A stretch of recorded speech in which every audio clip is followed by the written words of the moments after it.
Hai sahabat, bertemu lagi di channel Perjalanan Karina. Saat ini saya berada di kediaman seorang penulis, sastrawan Indonesia, dan juga novelis yang sangat terkenal. Ya sahabat, saya sedang berada bersama dengan Bang Saud Poltak Tambunan, novelis kita yang sangat terkenal. Apa kabar Bang? Baik, baik. Selamat Iya, sore, senang sekali Karina. saya boleh ada di sini nih, ketemu lagi sama Abang. Bang, kita ngobrol-ngobrol ya, ini kan masa pandemi. Nah, saya ingin kita diskusi tentang literasi dan juga saya ingin Abang bercerita lebih banyak lagi ke sahabat-sahabat Perjalanan Karina tentang bagaimana Abang sudah mungkin lebih dari setengah abad ya menjadi penulis. Tahun ini 48 tahun. Oh, udah hampir setengah setengah abad menjadi penulis. Oke, Bang Saud yang selama ini kita kenal Bang SPT ya. Ya, Bang SPT, Bang Saud.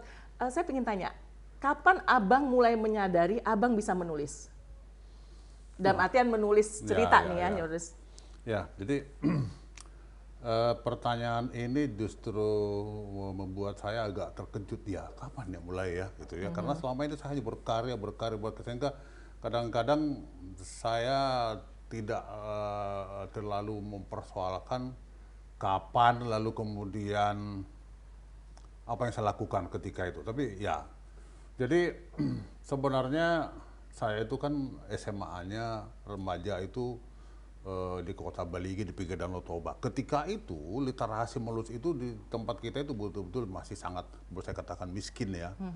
Buku tidak ada. Jadi Apalagi perpustakaan ya. Jadi kalau pernah dengar lagu Garuda Pancasila, itu kita nggak pernah melihat teks aslinya. Jadi kita hanya mendengar kakak kelas. Oh, jadi bisa aja salah syair. Oh, salah sekali. Garuda Pancasilaku lah pendukurmu. Karena itu yang terdengar. Pati rop lah masih, itu kita dengar. Kita sadari itu kemudian setelah kita lihat bukunya, dilihat teks, oh kita salah selama ini. Jadi literasi, terutama soal menulis itu, boleh dikatakan kita sangat ketinggalan ketika itu. Nah, saya beruntung karena setiap hari di rumah saya itu ada koran. Tapi tidak semua anak-anak remaja ketika itu punya koran. Betul. Ya, karena ada waktu itu Mimbar Umum, ada Waspada. Dan Sinar Indonesia Baru kali ya? Oh, atau belum ada? Belum ada waktu itu? Belum ada waktu itu. Ada harian Mimbar Umum dan jadi ada cerita-cerita bersambung di sana yang menarik. Dan tapi ya saya sama seperti orang-orang lain menikmati begitu saja. Kemudian ketika saya ke Jakarta, lulus SMA saya ke Jakarta, saya masuk di Departemen Keuangan. Oh, berarti Abang lulus SMA langsung bekerja? Masuk ke Departemen Keuangan. Jadi saya umur 20 tahun sudah pegawai negeri. Masih gitu, gondrong, cucut berai apa itu, saya melewati itu. Itu tahun berapa Bang? 72 akhir saya mulai masuk, lalu 73 itu saya kan ditempatkan di bagian yang tidak terlalu banyak pekerjaan. Jadi pesan yang saya terima ketika itu adalah kamu harus pandai-pandai mengambil hati atasanmu. Jadi waktu itu kita begitu polos ya, waduh saya cemburu sekali ketika saya pegawai baru, atasan saya tidak pernah menyuruh saya. Yang disuruh kawan saya. Tidak pernah ditugaskan apapun? Tidak pernah, lalu saya ngadu ke abang saya. Oh saya kayaknya karir saya bakal selesai, kenapa? Saya nggak disayang atasan saya. Temanmu bagaimana? Udah pernah disuruh ngapain? Suruh beli nasi. Jadi yang penting dalam konsep pemikiran Abang kala itu, yang penting disuruh apapun, berarti diperhatikan sama atasan. Diperhatikan. Itu akhirnya saya dimarahin sama abang saya. Loh, maksudnya ambil hati itu bukan kayak begitu. Jadi karena disuruh beli nasi, saya cemburu diri saya. Akhirnya apa? Ada mesin tik. Saya pamer ke atasan saya itu bahwa saya bisa mengetik. Nggak disuruh-suruh juga, karena banyak senior yang lebih biasa mengetik. Saya pikir, wah ini kacau. Akhirnya apa?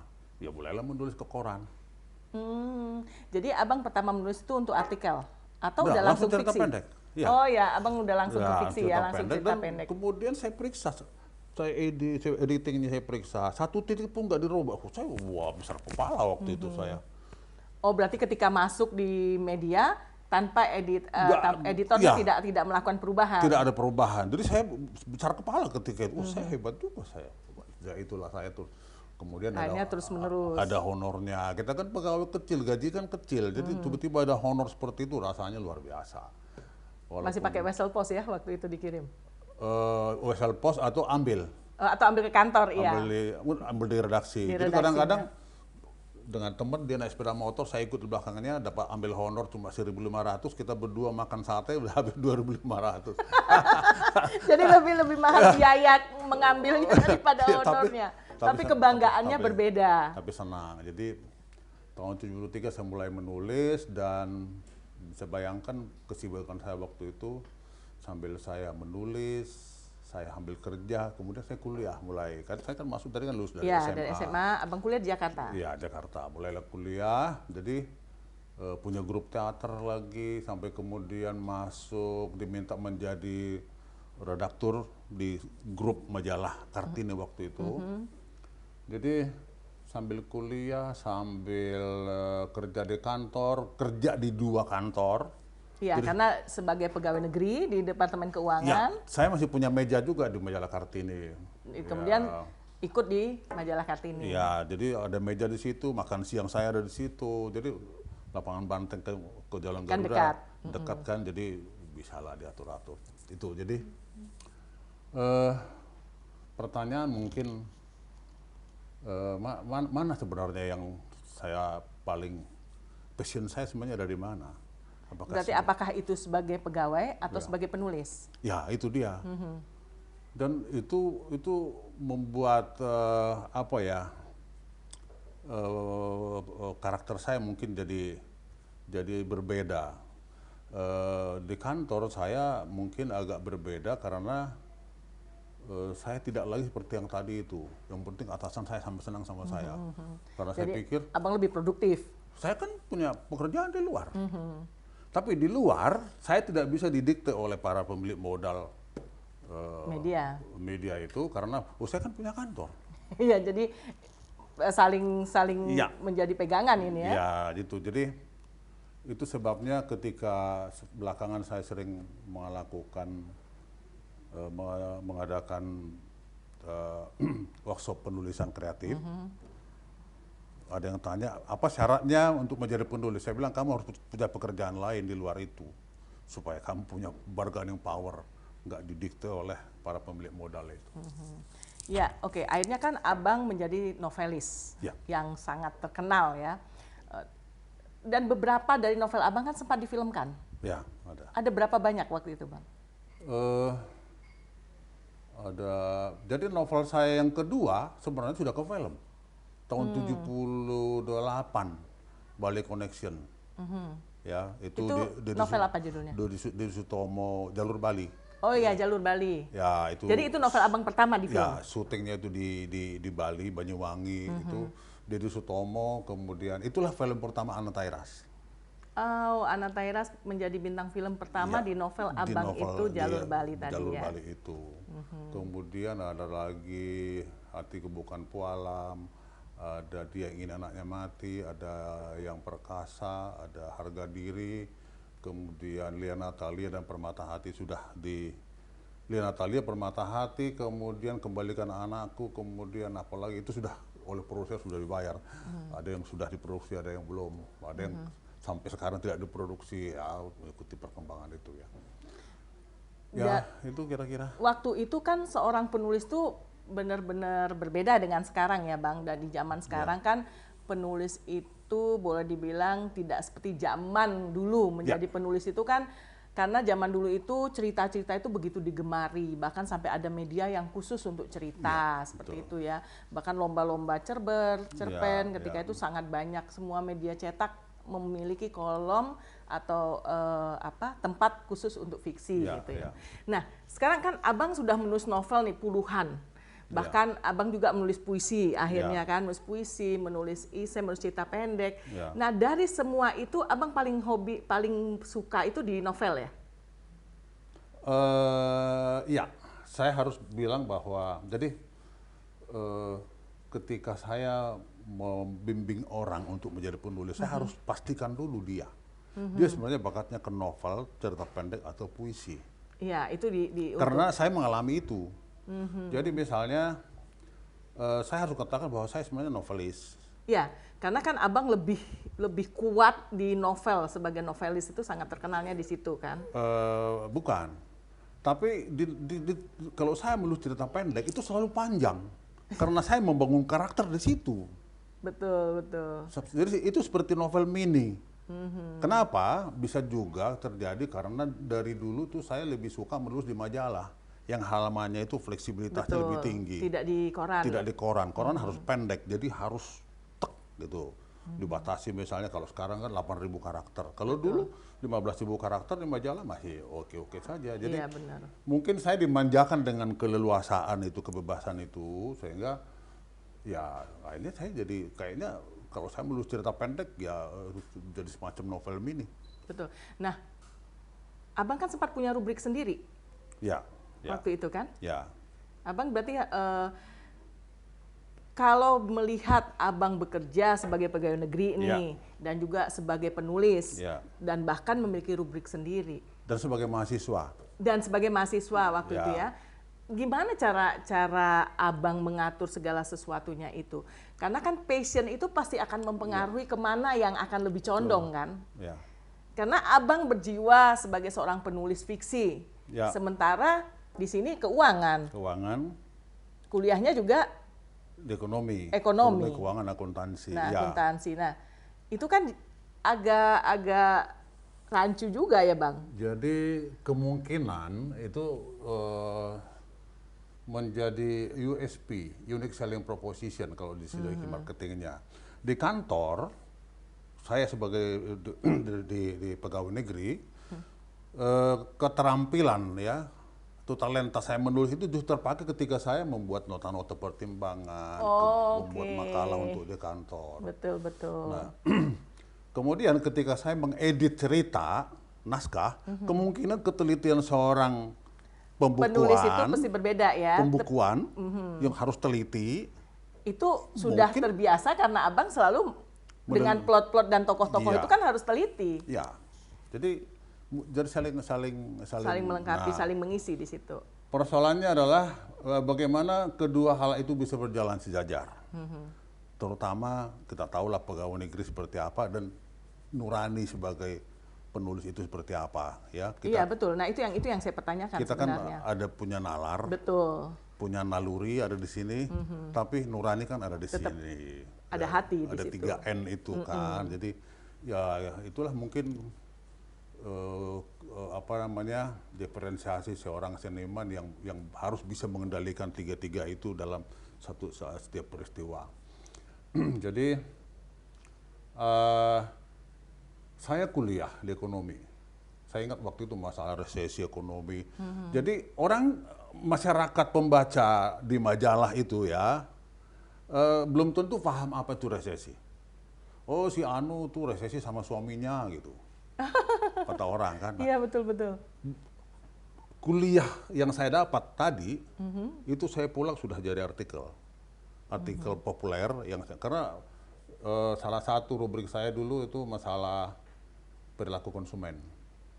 Jadi saya jelaskan di situ istilah, misalnya ketika ada pasar modal itu saya apa itu pasar modal, apa sebenarnya arti resesi yang sebenarnya, apa sebenarnya yang paling menguntungkan saat ini, Anda menyimpan dalam bentuk tunai kah di bank, deposito kah, emas gitu ya, atau emas atau sertifikat apa deposito dan saham itu. Jadi saya kira nggak terlalu masalah. Bahkan kemudian mungkin lebih mempermudah abang dalam pekerjaan. Ya, karena saya membuat satu pola bagaimana menyusun anggaran rumah tangga karena saya di departemen yang mengurusi anggaran. Oke. Jadi bagaimana itu jadi dulu kan majalah dulu kan suka ada sisipan di tengah betul, itu. Betul. Nah, Noveletnya saya ada itu bagaimana menyusun anggaran di rumah tangga. Rubrik khusus. Membandingkan dengan independensi rasio. Dalam satu keluarga besar itu ada berapa orang sebenarnya yang bekerja menghasilkan uang untuk sekeluarga ini. Itu saya perkenalkan ke pembaca. Jadi menarik. Jadi semua bisa berjalan. Nah, Bang, kan kita tahu nih dunia penulis di Indonesia itu kan boleh dibilang tidak secemerlang dengan penulis yang ada di luar, terutama dari sisi pembayaran dan ekonomi ya. Bahkan kadang-kadang kita tahu sebagai penulis menjual satu mobil lebih cepat daripada menjual satu buku. Ya. Nah, kalau melihat dengan apa yang terjadi di industri literasi kita itu, menurut Abang gimana? Cara pandangan Abang, penilaian Abang gitu. Karena penghargaan terhadap penulis di Indonesia kan tidak begitu dihargai dengan baik gitu. Ada satu berita yang viral di negara kita ini bahwa kita dari 60 sekian negara yang diteliti, kita adalah urutan kedua dari bawah tentang literasi minat baca. Betul. Saya sebenarnya selalu ingin menghindar baca itu karena sakit benar rasanya gitu ya. Segitu lama kita kerja, saya dari tahun 73 kalau saya hitung dari cerita pendek saya yang pertama sampai sekarang saya masih produktif tanpa jeda. Saya menjadi pegawai negeri, saya punya jabatan, bahkan pindah ke daerah, saya tetap setiap tahun paling tidak saya terbitkan satu buku. Tapi ternyata minat baca kita rendah dan ke belakang ini semakin rendah. Semakin mengecewakan dan memprihatinkan. Karena masyarakat generasi muda sudah berubah. Jadi mereka lebih ke visual. Jadi literasi sekarang, pengertian literasi kalau dulu itu kan hanya baca dan tulis. Kalau sekarang udah ada media sosial dengan seperti itu. Ya, sudah bahasa gambar, bahasa visual, itu sudah termasuk sudah. Jadi mereka lebih suka ke situ.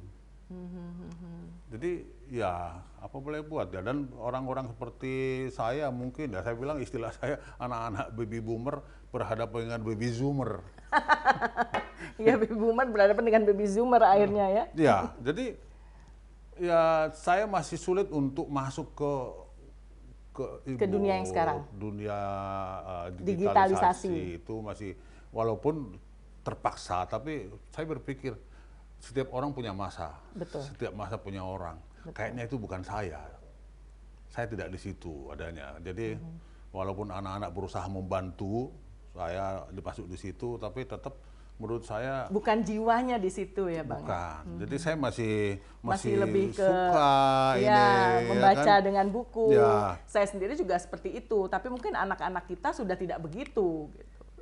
Sebagai contoh ya, saya juga merasa kehilangan yang tidak bisa saya jelaskan ketika saya harus kehilangan bunyi mesin tik. Mesin ketik itu. Bunyinya itu sebenarnya wow. Itu bersemangat kan ketika kita menulis. Sampai ada di sini tombol yang kita mikir itu kita tekan-tekan itu. Benar. Itu pun sebenarnya sakit kehilangan itu. Tapi kalau saya harus kehilangan fisik buku lagi, waduh, itu memang agak sulit bagi kita yang menulis dengan segala macam ide, energi kita tertuang di situ gitu jadi, kan. Maka selalu saya sampaikan kepada teman-teman yang saya berbagi dengan saya belajar nulis itu harus seperti koki. Meramu masakan. Ya. Dia harus tahu siapa yang akan makan masakannya. Ya. Dia harus tahu siapa yang akan membaca bukunya. Bahkan siapa yang akan menjual, toko buku mana, penerbit mana, dia harus tahu. Kalau ada orang ya anak-anak muda itulah. Saya nggak pernah mikir itu, saya tulis aja. Saya pikir Anda menulis harus sudah tahu bahwa itu untuk dibaca. Nah, itu juga Bang, waktu dulu kita kan menulis tidak semudah sekarang dalam menerbitkan buku. Dulu kan kalau kita untuk terbit buku itu pada sudah pernah dimuat di majalah, sudah menjadi cerita bersambung dan lain sebagainya gitu, baru bisa diterbitkan. Kalau sekarang kan banyak sekali buku-buku yang boleh dikatakan dalam tanda kutip asal terbit. Ya, karena kan memang dengan mudah sekarang semua orang bisa punya uang, bisa cetak, bisa bikin buku sendiri gitu. Bahkan sempat kan dunia literasi dunia sastra kita sempat ada isu-isu yang mengatakan bahwa dia bukan sastrawan tapi mengaku penyair seperti itu. Hal seperti itu. Abang menyikapi itu dengan adanya kemudahan katakanlah penulis-penulis yang bahkan orang banyak mengklaim dirinya penulis begitu dia sudah menerbitkan buku. Padahal kok zaman dulu kan untuk masuk ke lolos di satu media aja tidak mudah gitu. Bukan hanya dia menerbitkan buku langsung bilang dia novelis. Bukan hanya itu, bikin pelatihan lagi. Oh ya? Iya memang ada itu, saya juga heran. Latihan menulis cerpen, dan itu banyak melalui media sosial ya, Iya. di YouTube, dan saya juga ketika saya bilang ini melatih, saya bilang ini siapa ya, kalau kita nggak tahu, kita nggak kenal gitu Ya, kan. ya, itu. Jadi sebenarnya tergantung motivasi dia menulis itu apa. Ya, menulis itu kan macam-macam. Betul. Saya bilang yang pertama, salah satu di antaranya menulis itu merawat kewarasan. Betul. Ya, jadi tadi nalar logika, nalar naluri dan nurani, 3N itu. Itu yang harus yang utama dalam kita Ya. sebagai penulis ya Bang. Nah sekarang apa tanggapan Abang terhadap ghostwriter? Kan banyak orang-orang dengan nama hebat tapi dia memakai penulis-penulis sebagai ghostwriter-nya sehingga dia diakui sebagai penulis gitu. Jadi saya, karena teman saya juga ada begitu Bang. Saya mungkin tidak saya harus menghargai mereka ya, bagaimanapun itu kan profesi ya. Tapi saya mau cerita begini. Suatu ketika saya mengurus sesuatu ke kantor RW, ya. Di sebelah kantor RW ini ada semacam kayak bangunan kecil. Saya lihat kok hanya satu kamar kecil. Terus saya mau ke dalam, ada orang sedang ngoreksi naskah. Berarti ngedit, sedang Ya, ngedit. ya. Terus saya masuk, kamu siapa? Saya bilang. Terus saya perkenalkan, oh saya tahu nama abang gitu kan. Terus saya malu ketemu abang, lo kenapa? Saya bilang, baru ceritalah dia. Dia ghostwriter. Ada orang yang bukunya orang terkenal. Iya. Bukunya banyak. Public figure, bukunya sudah cetak ulang berkali-kali, dan dia hanya dapat uangnya. Nah, waktu itu dekat rumah sini saya kan bikin pertemuan sebulan sekali, pertemuan sastra ya, namanya. Terus Reboan itu kan? Kedai Lalang. Reboan kan di sana. Di sana, iya. Jadi orang dari Jakarta Timur untuk ke Jakarta Selatan itu terlalu jauh. Jadi saya buatlah di Jakarta Timur sini. Kita bikin di Kalimalang situ dengan teman-teman itu. Saya bilang, terus dia bilang, saya sebenarnya kok pengen ke sana tapi saya malu katanya. Jadi karena dia merasa dia sebagai ghostwriter. Iya. Setelah sukses itu mungkin baru dia merasa bahwa ternyata dia ghostwriter dengan segala macam berisiko itu. Dia kepengen namanya dikenal tapi nggak mungkin. Nggak bisa karena dia sudah menyanggupi, dia dibayar untuk itu. Iya, jadi makanya saya bilang saya tidak etis untuk mengomentari kan bagaimanapun itu profesi ya. Tapi saya mau cerita pengalaman itu. Pada akhirnya dia sendiri akan kehilangan.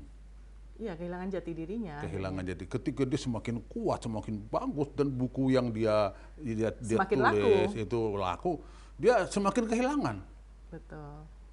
Padahal kepuasan kita itu adalah ketika kita tahu karya kita dibaca oleh orang-orang dan bahkan dikomentarin gitu. Wow, bisa bayangkan saya kan kantornya di lapangan Banteng.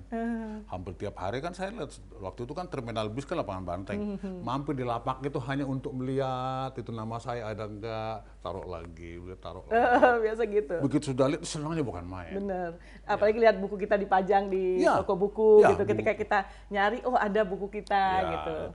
Makanya saya juga agak sedikit prihatin dengan adanya ghostwriter itu gitu. Karena itu sekarang malah menjadi profesi gitu. Iya. Menjadi profesi yang saya tidak tahu apa alasan mereka, mungkin secara ekonomi atau dan lain sebagainya, tetapi ya kalau saya pribadi sangat prihatin. Saya masih lebih menghargai mereka daripada plagiator. Plagiator jelas mencuri. Iya, mencuri ide. Dengan sadar dia mencuri. Bukan kalau mencuri ide itu kan mungkin epigon ya. Iya. Plagiator dan langsung. Dia langsung copy paste. Iya. Dan abang pernah ngalami itu? Oh ada. Itu di Facebook itu cerita pendek saya ditambah-tambah belakangnya itu. Dan hebatnya lagi, saya sambil kesel, sambil bangga. Saya sudah menemukan 6 versi. Tulisan itu? Plagiasi dari cerpen saya itu.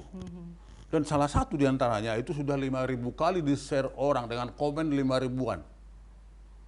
Dan saya sudah menjelaskan bahwa ini. Dan konyolnya ketika saya dapat itu, beritahu, saya pas diundang oleh Direktorat Hak Cipta dari Kemenkumham untuk memberi penjelasan waktu mereka mau nyusun apa gitu. Terus saya disuruh menjelaskan kalau di literasi, di karya sastra itu seperti apa sih yang dianggap sudah plagiat? Ya, hak cipta. Hak ciptanya. Sejauh mana gitu ya?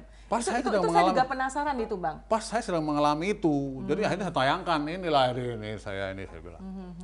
Karena gini, saya juga mengalami itu, Bang, ketika beberapa syair lagu Ya. itu kan puisi saya ya, Ya. gitu. Jadi tapi kan kita nggak tahu kita mau nuntut gimana karena dia hanya ngambil misalnya satu bait gitu. Ya. Nah itu yang harusnya mungkin kita diskusikan juga ya.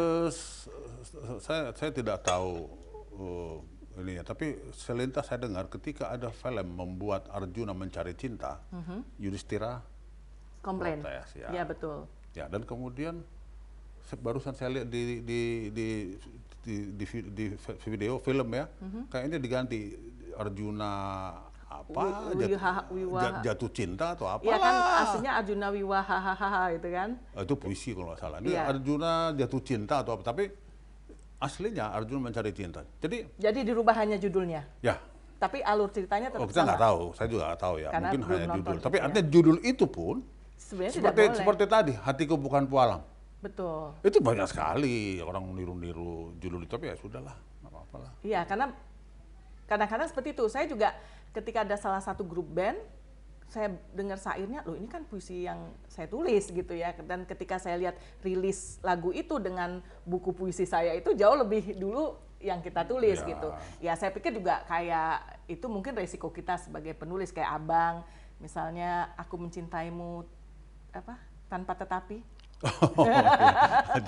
Tanpa tetapi. Tanpa tetapi itu kan jadi banyak jadi Ya, berkembang gitu. ya. Jadi ya itulah banyak yang akhirnya mereka mengaku sebagai penulis gitu. Seperti itu. Cuma kalau dalam posisi saya sekarang kan sudah melewati Semuanya lah. banyak peristiwa lah dalam Ya, perkara tulis dengan menulis ini kan.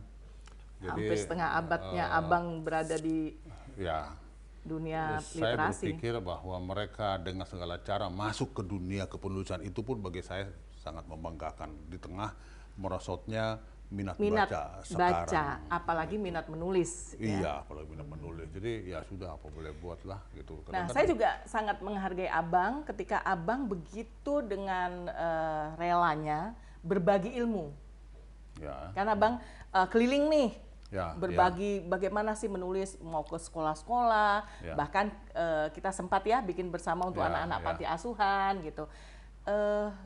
Tidak semua orang mempunyai keinginan seperti itu, Bang. Banyak orang kan dia nggak mau membagikan ilmunya. Kalau Abang kan benar-benar membagikan itu karena Abang ingin ya. mereka bisa juga gitu menjadi seperti Abang nantinya.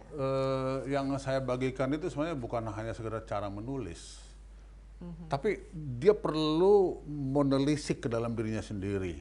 Betulkah saya mampu? Untuk Betulkah menulis. saya punya kepentingan dengan dunia tulis menulis itu? Makanya selalu saya buat itu kan 5W plus how, ya kan? Contohnya misalnya, apakah saya bisa menulis, saya tahu saya bisa menulis, tapi apakah saya harus menulis buku, menulis ini? Ya, ada orang, saya harus menulis buku, padahal dia tidak paham apakah dia sebenarnya punya talenta untuk itu. Dia hanya karena kepengen aja, narsis apa, dia lihat orang, dia pikir mungkin nama orang terkenal itu begitu mudah gitu ya. Betul. Jadi saya selalu mengawali dengan itu dulu. Menulis adalah merawat kewarasan, tapi kemudian menulis itu adalah diferensiasi. Menulis adalah USP, unique selling proposition. Menulis adalah membuatmu beda. Betul. Satu kelompok karang taruna saja rapat. Kamu yang tulis ya, kamu kan biasa nulis. Kamu Ya, catat ya. itu sudah berbeda dia. Sudah berbeda, ya. Sudah berbeda dia. Dia aja yang tulis, dia biasa nulis gitu. Menyusun acara, catat ya, catat. Menjadi identitas itu sudah tersendiri, berbeda, ya. ya kan? Jadi belum lagi kalau kita masuk misalnya menulis itu merawat keabadian, memindahkan satu peristiwa ke ruang dan waktu yang lain. Betul. Nah, yang pasti menulis adalah untuk dibaca, bukan asal menulis. Nah, itu yang kadang-kadang banyak yang mereka tidak tahu. Yang penting saya Yang menulis. penting dia menulis aja masalah Ya. audio. Karena sekarang itu dipermudah dengan adanya media sosial. Jadi siapapun bisa membuat tulisan apapun yang dia mau. Walaupun mungkin tulisan itu kalau bagi orang yang benar-benar jiwanya sebagai penulis itu sebenarnya belum bisa dikatakan sebagai tulisan yang benar seperti itu kan, Bang. ya itu dari dunia penulisan dulu ya. Iya. Kemudian ke penerbitan. Ya. Penerbit juga sekarang kolaps. Jadi saya pernah ikut satu diskusi dengan penerbit yang disebut Mayor itu ya. mereka juga sebenarnya menghadapi tantangan ini begitu berat sampai mereka bilang nanti justru penerbit indie ini yang mayor. Karena sekarang lebih mudah dengan Lebih penerbit. mudah. Iya, dengan penerbit Sekarang indie. coba kita lihat kenapa banyak gerai buku tutup. Iya, karena saya juga lebih sekarang awalnya seperti saya awalnya ke salah satu penerbit besar. Kemudian lama-lama saya pikir saya dibayar cuma 10% dari itu pun bukan dari jumlah kan, dari Ya, mulai dari dari perkiraan yang terjual. yang diterjual. Nah, dan waktunya sangat lama, kita juga nggak tahu Kita kapan tahu. akhirnya ya Dan kita tidak punya instrumen untuk mengawal. betul untuk menghitung. Iya, nggak punya. Nah, Dia akhirnya punya semua. kita terbitkan sendiri karena kita tahu pasar kita juga. Seperti itu. Ya itu dia. Kita tahu. Jadi gini, hubungan psikologis ya, emosi penulis berbanding lurus dengan pembaca. Ketika kita menulis begitu ini yang kita emosi, kita yakin pembaca akan begitu. Benar, merasakan emosi itu. Ya, ketika kita dihantam block writers ketika menulis, yang baca juga baca tahu dulu. Tapi ketika kita tulis jalan, dia juga akan Betul. baca. Nah, Dia tidak akan berhenti sebelum persoalannya menyelesaikan. adalah kita pindahkan ke marketing. Buku-buku yang slow moving kasih saja ke penerbit lain. Betul. Tapi kalau yang fast moving, kenapa Kita enggak? terbitkan sendiri. Iya. Iya, betul. Saya juga begitu, Bang. Akhirnya dalam beberapa tahun terakhir ya saya terbitkan sendiri gitu. Iya. Karena kita udah tahu pasarnya. Kita udah tahu siapa yang akan Dan membeli yang punya buku pasar itu kita, bukan dia. Betul. Sebenarnya kita yang punya pasar gitu. Bukan dia, karena bukan mereka penerbit. mencari tulisan kita gitu. Iya, dan kita membangun itu gitu loh. Jadi Betul. kalau angsa bertelur emas, masa saya kasih orang? Bener. Nah, Bang, sekarang ini kan Abang tuh lagi fokus beberapa tahun terakhir ini dengan literasi daerah ya, bahasa ibu. Nah, apa yang mendorong Abang untuk sekarang begitu gencar, giat menerbitkan novel-novel karena Abang asli Batak dengan bahasa Batak gitu. Bahkan kalau nggak salah Abang sempat dapat penghargaan ya untuk itu. Ya sudah. Sebenarnya penghargaan bukan tujuan ya. Jadi artinya ketika saya mau mulai menulis juga ada banyak sayembara lomba ini. Betul. Bisa jadi saya tidak tertarik satu, tapi saya merasa boro-boro untuk menyediakan naskah untuk sayembara, nulis untuk yang sudah minta pun Masih keteteran. iya. Jadi waktu itu kan dunia fiksi itu Sangat luar biasa aduh, gitu. ya. Jadi ini rumah ini, lihat ini rumah ini. Dari hasil fiksi. Saya beli dari 3 novel ini. Saya beli tahun 80. Saya jadi pejabat untuk ngecat itu susah.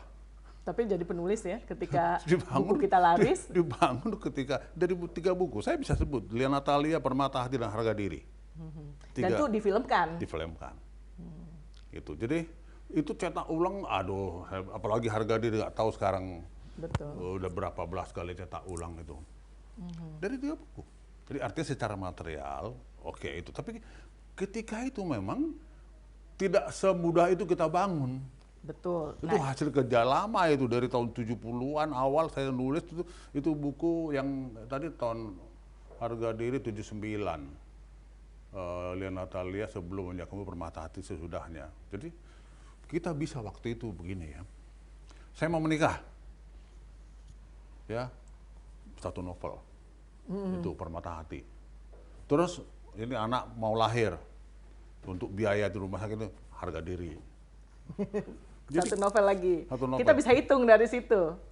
Bahkan lebih gila lagi, saya mau traktir orang saya tidak takut.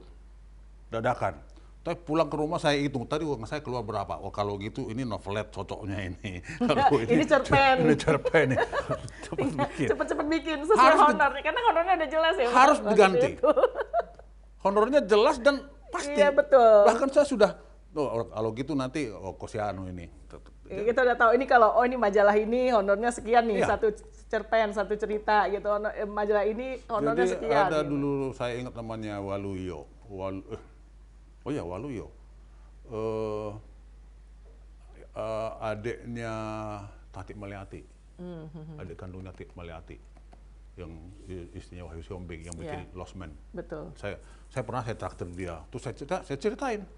Waduh, saya kan penulis juga, saya mau bikin begitu. Jadi setiap kali saya keluar duit, saya langsung gitu, ini tulisan pakai ini gitu loh. Jadi sampai bisa begitu ya, memang zaman dulu itu kita sebagai perusahaan, saya juga merasakan itu. Jadi karena saya kuliah di Jogja, jadi kan dapatnya Wesel. Wesel Pos itu bisa udah neraktir gitu. Padahal waktu itu honornya masih 45.000, 75.000 gitu. Tapi itu udah banyak sekali pada waktu itu, bisa udah traktir kawan-kawan gitu. Nah, ini kembali ke bahasa daerah tadi, Bang. Kemudian tahun 2011 itu ada statement ya, ada sinyalemen dari Kemendiknas bahwa dari 646 bahasa daerah ketika itu pada nanti tahun 2090 akan bersisa hanya 10%.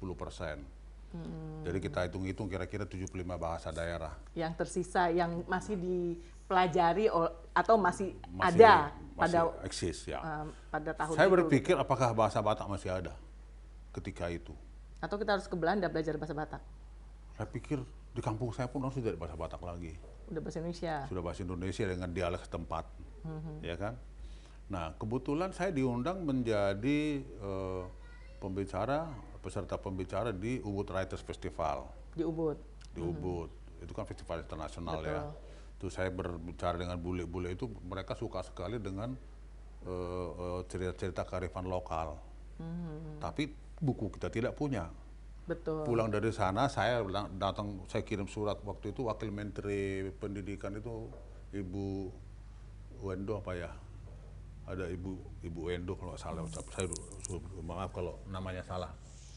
Terus dia tunjuk ke Balitbang. Situ saya jelaskan, bisa nggak memfasilitasi untuk penerjemahan bahasa-bahasa ini ke cerita-cerita kearifan lokal ini ke bahasa asing. Tapi tidak ada tanggapan ya. Kemudian dari situ saya putuskan untuk menulis dalam bahasa daerah. Karena Diknas sudah mengeluarkan itu, kemudian saya merasa, saya harus bayar utang budaya karena saya menikah bukan dengan orang Batak. Oh ya.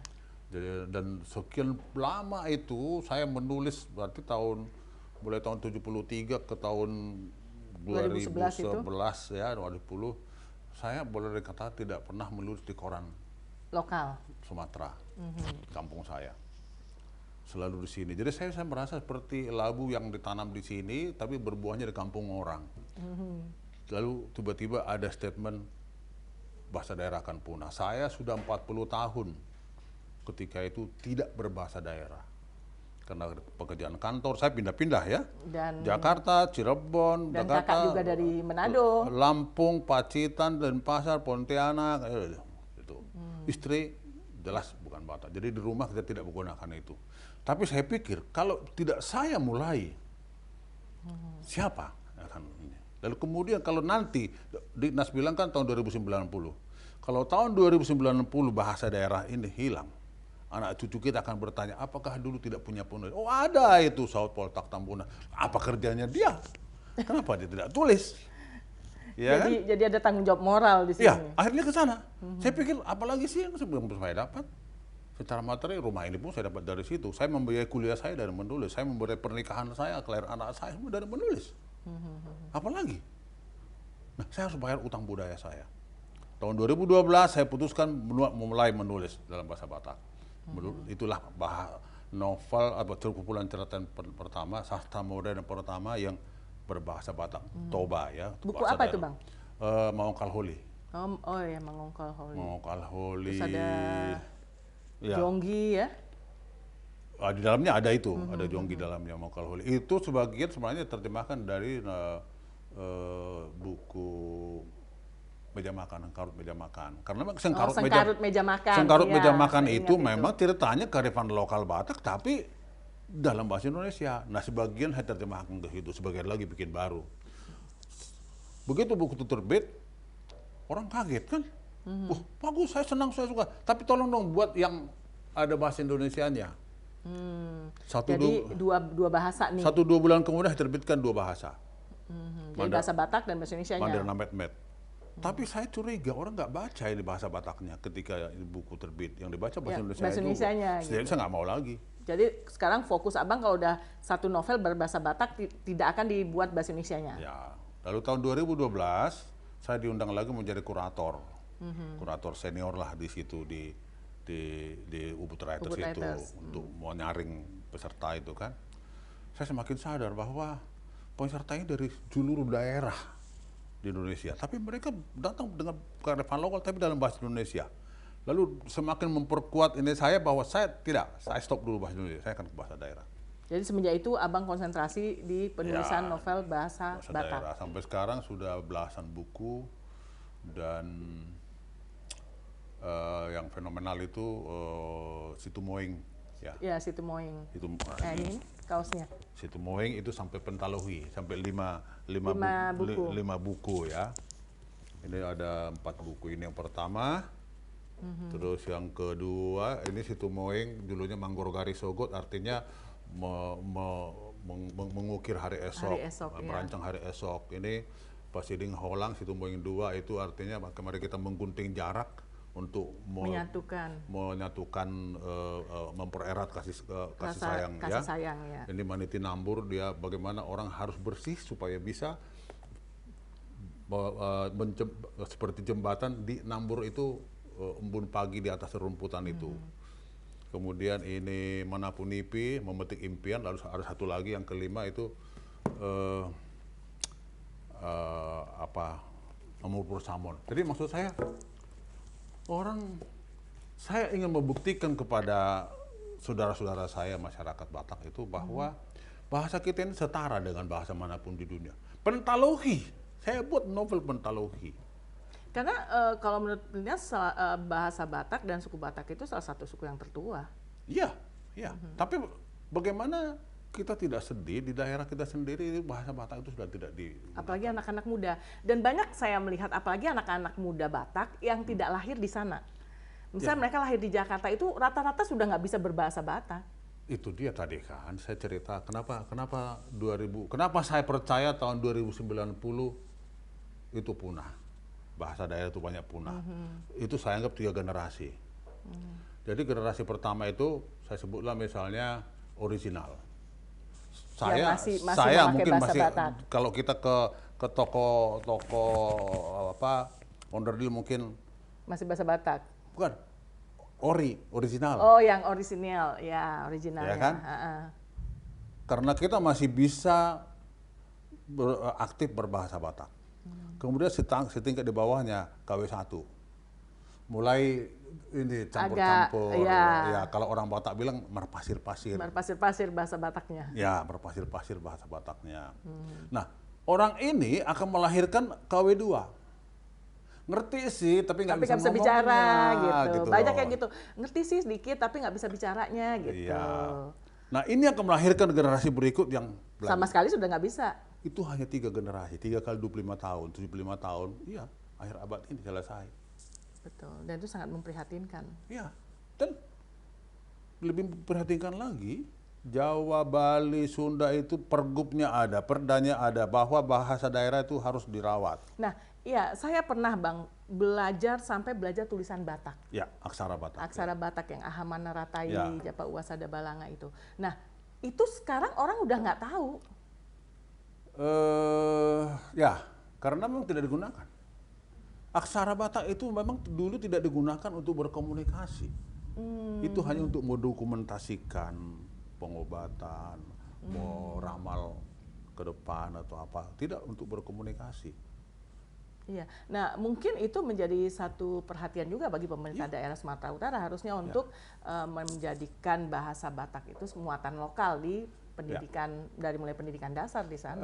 Saya mencoba memberi argumen yang supaya masuk akal mereka gitu loh. Ketika reformasi hukum mulai tahun 98 bicaranya reformasi hukum melanda semua aspek di negeri kita ini, maka pranata hukum masuk sangat jauh ke ranah kearifan lokal. Tahu dong ada orang mengadukan ibunya 90 tahun. Betul. Ke polisi, persoalan warisan. Dan pada tahun 2004, sekian puluh persen, lebih dari 50% perkara di Mahkamah Agung itu adalah persoalan sengketa tanah dan tentu soal warisan. Betul. Warisan adalah soal Itu padahal seharusnya bisa kearifan diselesaikan lokal. oleh hukum adat ya. Orang mencuri buntut sapi pun masuk ke penjara. Orang mencuri sendal. Iya.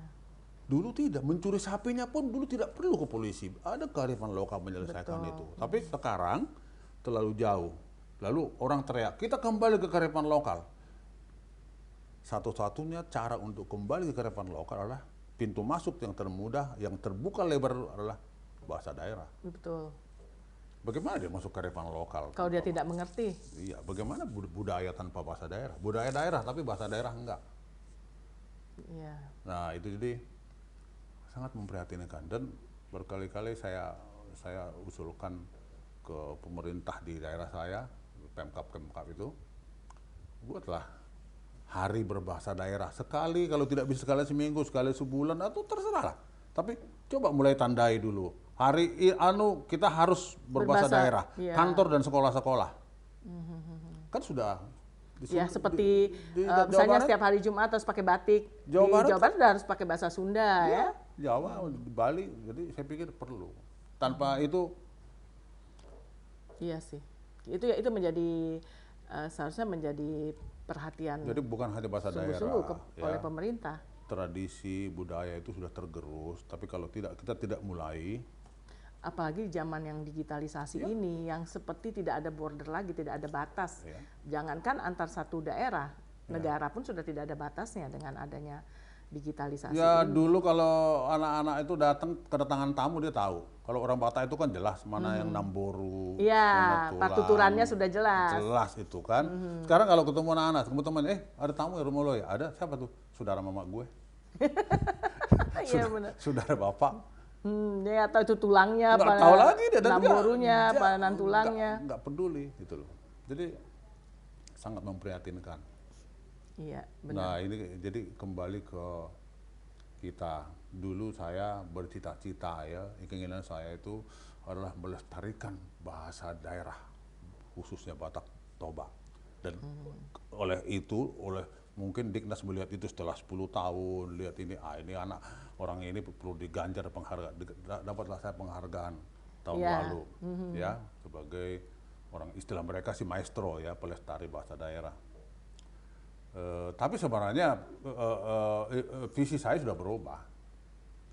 Saya tidak mau ikut dimaki-maki oleh anak cucu kita ketika nanti bahasa daerah itu hilang. Ketika mereka kehilangan jati dirinya akhirnya. Ketika bahasa daerah itu sudah punah, lalu mereka mencoba mencari. Mereka tidak menemukan. Bukan. Saya nggak ikut lagi disalahkan oleh mereka karena sudah ada buktinya bahwa saya sudah pernah melakukan itu. Jadi tanggung jawab moral yang abang ada sama abang itu sudah terselesaikan ketika abang sudah menulis. Ya? Betul. Tadinya saya ingin melestarikan, sekarang enggak. Saya hanya ingin menyelamatkan diri saya supaya nanti tidak disalahkan oleh anak cucu. Karena bagaimanapun nama saya sudah tercatat bahwa saya pernah menulis. Penulis, orang Batak yang pernah menulis. Betul. Dan ketika mereka menemukan buku-buku serba sahabat, udah pernah dulu, udah Bapak ini nggak usah ikut, yang lainnya mana ini? Gitu. Benar-benar. Itu yang saya juga sangat apresiasi dari abang ya, Bang Saud Poltak Tambunan yang begitu gigih berjuang untuk literasi khususnya bahasa daerah. Dan ada beberapa penulis yang juga saya udah saya bimbing, saya naskahnya penulis, bahkan saya terbitkan, bahkan saya antar sampai mereka mendapat penghargaan. Ada disebut penghargaan Rancage ya dari almarhum Pak Ajib Rosidi. Ya tapi ternyata tidak cukup. Tidak cukup. Saya senang bahwa sekarang ini saya lihat di Facebook ada banyak orang sudah tidak ragu-ragu lagi menulis dalam bahasa daerah dibandingkan dengan sebelum saya mulai ini semua. Jadi apakah itu ada pengaruhnya atau tidak, saya tidak peduli. Tapi saat ini saya senang bahwa ada banyak orang tidak lagi malu menulis di medsos dalam bahasa daerah. Ya, dan sekarang sudah banyak penulis-penulis juga yang mengikuti jejak abang ya. Ya, dan sudah bukan hanya bahasa Batak ya. Iya, maksudnya bahasa-bahasa daerah. Sejak bahasa daerah Batak mendapat penghargaan Rancage tahun 2015, ke belakang ini bermunculanlah bahasa daerah lain. Tegal, Tegal, Banyuwangi, ya, dengan dialek apa? Madura, Betul. Banjar, sekarang Gayo Aceh, Minang muncul sekarang. Akhirnya, Ya mohon maaf barangkali karena itu kan kegiatan sosial ya. Mungkin mereka jadi kesulitan harus sediakan hadiahnya. Begitu banyak bahasa daerah yang muncul sekarang. ya karena begitu, jadi masing-masing harus mendapatkan apresiasi. Iya. Jadi karena bahasa daerah di Indonesia itu sangat banyak gitu. Ya oke Bang, kembali ke penulisan sebagai jiwa Abang sebagai penulis gitu. Sebagai penulis, saat kapan Abang merasakan bangga menjadi penulis? Bangga menjadi penulis. Apa ya? Karena saya fokus itu jadi gini. Pernah ada kawan membuat prolog untuk buku saya dan dia menyimpulkan bahwa SPT ini hanya ingin menjaga, merawat keintiman psikologis dengan pembacanya. Jadi saya bangga menjadi penulis ketika saya melihat ada orang baca buku saya tanpa dia kenal saya. Dan saya tidak akan memperkenalkan diri saya ke dia, karena itu akan menjadi berubah. Betul, betul. Saya akan diam-diam melihat dia sedang membaca buku saya. Dan saya tidak perlu memperkenalkan, saya yang tulis buku itu, enggak perlu. Itu akan merubah semuanya menjadi nol lagi. Tidak, saya akan lihat dia bagaimana dia membaca buku itu. Saya tidak perlu tunggu komentarnya, tidak perlu. Tapi saya lihat dia menikmati, itu kebanggaan tertinggi. Dan itu sebenarnya sangat jarang ya. Nah kalau sekarang dunia media sosial ini kan, banyak orang memposting buku-buku kita, dibaca, itu juga termasuk diantaranya. Tapi yang paling memuaskan bukan soal kebanggaan adalah ketika kita berhasil menuntaskan keruwetan ide dalam pikiran kita ini. Saya sudah tunjukkan tadi bagaimana saya membuat mind mapping, harus ini gambar ini. Ketika itu menjadi buku, itu rasanya plong. Jadi lega di situ. Kemudian ketika melihat ada orang-orang yang menikmatinya. Ya, dan kebanggaan tertinggi bagi saya adalah ketika orang yang saya bimbing bukunya sukses. Jadi seperti pemain sepak bola, saya sekarang tidak merasa penting lagi untuk mencetak gol sendiri. Tetapi bagaimana menciptakan pemain-pemain baru? Memberi umpan kepada orang untuk mencetak gol. Sip. Ya, itulah salah satu yang sangat menarik dari seorang Saud Poltak Tambunan.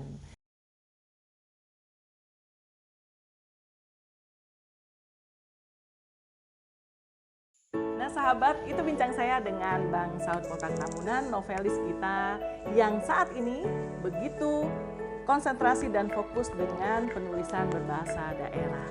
Masih banyak cerita yang lain yang ingin saya bagikan kepada sahabat. Masih penasaran kan? Ikuti terus Perjalanan Karina setiap hari Selasa dan Jumat pukul 8 malam. Don't forget to like, comment,